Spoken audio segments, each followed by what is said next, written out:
and for last 12 years. So you get 720 photographs. And if you just play them as a video, you almost get a video of water for the last 12 years for that piece of land. But then there's a lot more sophistication because you can, there are certain things that are more visible at different frequencies.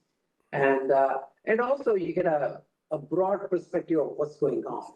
It's very hard to get a perspective of the water and how the water is aqueducts and everything else if you don't have that, the top-down view. But again, it's the beauty is we have our CTO is in Silicon Valley, very technical, but also he's very connected, very compassionate about helping the poor farmer in India. So the challenge and the opportunity is to connect some of these very high-tech, very sophisticated tools to the benefit of solving some simple problems for the farmers where they make sense. And that's been a very interesting journey. We do our annual conference on February 3rd and 4th. February 3rd is where people go on field trips and see all the work that's going on in the field. And 4th, we get together and talk about some of the issues that Nishith brought up. So I will make sure that you all get the invitation. And if any of you are interested, would love to have you in Hooghly on February 3rd and 4th. Yeah. Cyril, you want? Hi, Desh. Nishith Desai here. My concern is that, while we are bringing these kind of products to market, right, and you are expecting the users to pay some kind of a fee, but some of the farmers in India are so heavily indebted that we have a huge case of farmer suicides. And, we have these issues.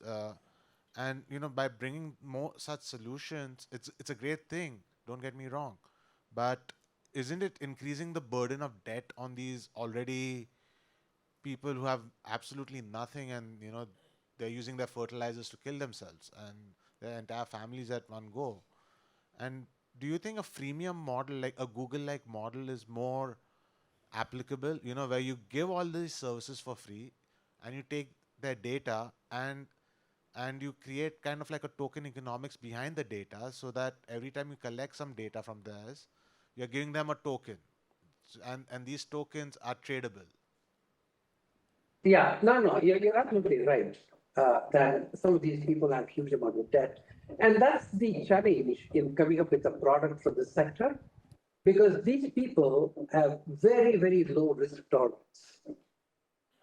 They don't have money to invest. So, in the disposable income category that I was talking about, if I and you, somebody mentions the product, the next thing we do is we go buy it on Flipkart, Amazon.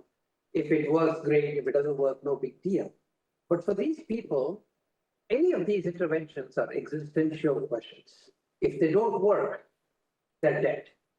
And so I think you have to absolutely remove that risk tolerance from the solution. So it's almost like you have to guarantee that if you did this, you'll get that much more money.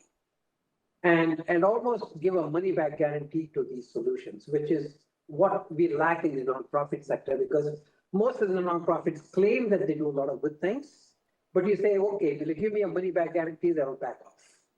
And I think developing these solutions. So right now, we're doing these farm ponds for people who have 3-4 acres of land and can afford to pay for it. But it's not always the case, like when we train students and everything else. If somebody is below the poverty line, and if it's still, if the solution is applicable for them, you can start turning the knob and make it a little bit of their contribution, a lot of charity and so on. But what I find is that getting something from the farmer is absolutely essential.